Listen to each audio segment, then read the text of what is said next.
We're practically drowning in data these days, right?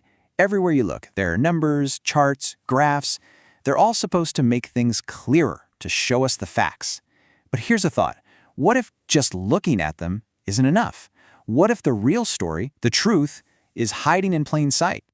So that really is the big question, isn't it? When every single thing is presented to you as a hard fact, how do you cut through all that noise? How do you find what's actually real? Well, the answer, it's probably simpler and way more profound than you think. We have to completely change how we approach this. It's about shifting gears, moving from just passively looking at something to actively understanding it. And the bridge that gets us there, from just glancing at data to truly seeing the story inside it, that's the power of great data visualization. So let's dive into the fundamentals. Okay, first things first, we gotta lay a foundation here. Why is turning numbers into pictures so important anyway? Well, it's all about a journey, a transformation really. Taking raw stuff and turning it into something that actually means something. So I want you to think of it like a pyramid. Right at the bottom, the base, you've got raw data. We're talking ones and zeros, massive spreadsheets, the stuff computers absolutely love. Now, when we organize that stuff into tables, it becomes information. But here's where the magic happens. We apply some visualization principles, and that information transforms into knowledge. And it's that knowledge, that real deep understanding, that lets us make smart, well-informed decisions. You could say visualization is the engine that drives us right up that pyramid. Okay, to really get a feel for the power of seeing versus just looking, let's try a little puzzle. This is called Anscombe's Quartet. What you're looking at are 4 different sets of X and Y coordinates. Now, on the surface, they're just columns of numbers, right? But what's the connection here? What's the real story? All right, now here's where it gets really interesting. If we just run the basic statistics on these 4 datasets, something pretty incredible happens. Check out these metrics. All 4 of them are, they're basically identical, statistically speaking. Same mean, same regression line, same correlation, the whole 9 yards. So if you are only looking at these numbers, you'd have to conclude that these datasets are all the same. But are they? And bam, this is the payoff. This illustrates the point perfectly. The second we actually plot them, the truth is just undeniable. Look, the first one, a simple, clean, linear relationship. The second is a really clear curve. The third is a perfect line, but with one massive outlier. And the fourth, the X value is totally constant except for that one weird point. So you have 4 completely different stories all hiding behind the exact same set of numbers. This is why we visualize. It's the only way to actually see what's going on. Okay, so if visualization is that powerful, we're going to need some rules of the road, right? And for that, we have to turn to the master, a guy named Edward Tufte. He's a total pioneer in this field of analytical design.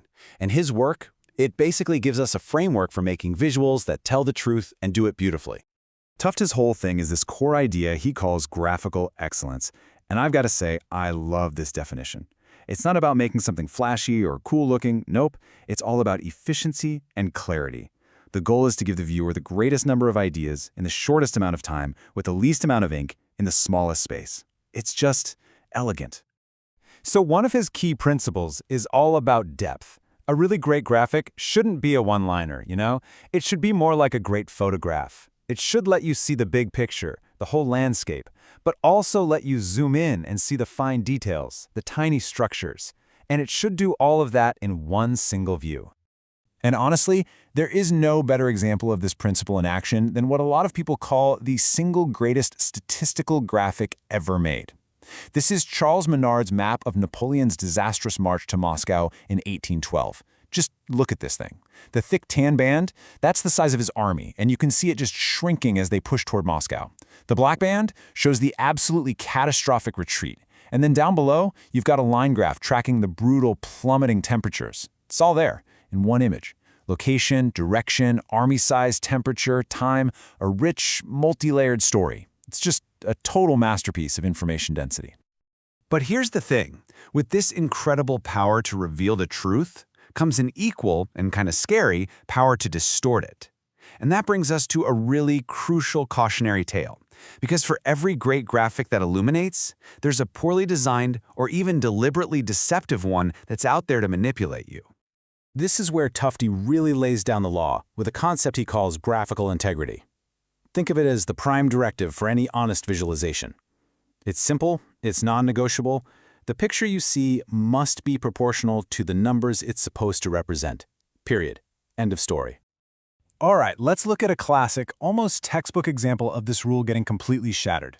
This chart here was actually published in the New York Times. It's supposed to show fuel economy standards going from 18 to 27.5 miles per gallon. Now, if you do the math, that's a 53% increase. That's the real data.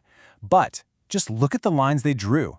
They used this weird force perspective, and the result is that the line for the goal is 783% longer than the starting line. It's not just a little off, it wildly, crazily exaggerates the actual change. And Tufte, being Tufte, actually came up with a handy little tool so you can spot this kind of deception. He calls it the lie factor. It's super simple. You just divide the size of the effect you see in the graphic by the size of the actual effect in the data. So, for that fuel economy chart we just saw, the lie factor is, get this, a staggering 14.8. That is a massive, massive distortion of reality, and it's absolutely designed to mislead you.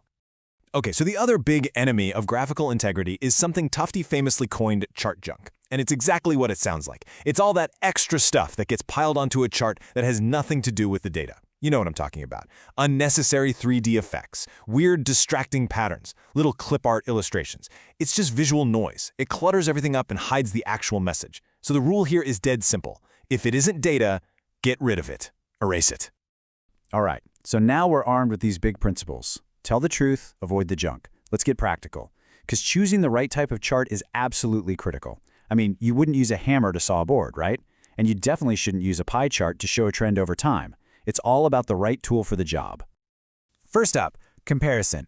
If your goal is to compare values across different categories, say sales by product, your go-to tools are going to be bar and column charts. They're your best friends for this. Why? Because they're simple, they're clear, and our brains are just wired to easily compare the lengths of bars and see what's bigger. A radar chart, that's a more advanced option, but it's really cool for comparing a bunch of different performance metrics all at once for one thing. Next, what if you want to show trends? If you're looking at how a value changes over time, nothing, and I mean nothing, beats a good old-fashioned line chart. It is the perfect way to see trends, patterns, even volatility. An area chart is basically a line chart that's been colored in underneath, and that can be really useful when you want to emphasize the total volume of that change over time. Okay, what about relationships between things? If you want to see how two different variables relate to each other, you need a scatter chart. Hey, think back to that Anscombe's quartet puzzle. The scatter plot was the hero. It's what revealed the true pattern. It's hands down the best way to spot correlations or clusters in your data. And a bubble chart? That's just a neat little upgrade on a scatter plot that lets you add a third variable by changing the size of the dots. And last but not least, composition. This is when you need to show how a single whole is broken down into its parts. Think market share. You've got a few options here. Now, everyone knows the pie chart, but be careful. They get really hard to read if you have more than a few slices.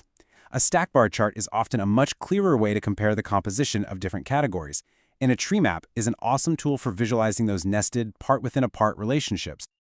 Okay, so we've got the principles, we've got the tools in our toolkit. But, and this is a big but, creating a truly great visualization is about more than just following a checklist.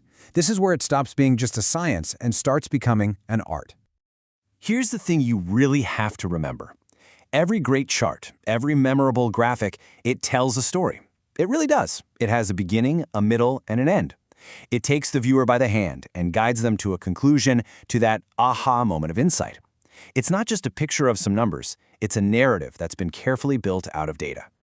And I want to leave you with one final thought from Tufte, which I think is just brilliant. After laying out all these principles and rules, he kind of pulls the rug out and reminds us that none of them are absolute. The ultimate goal, above all else, is clarity, elegance, and a deep respect for both the data and the person looking at it. Thoughtful design, that's the highest principle of all. So in the end, the question we should be asking isn't just what does the data say? The real question is, what is the most truthful, the most elegant, and the most effective way to help other people finally see it?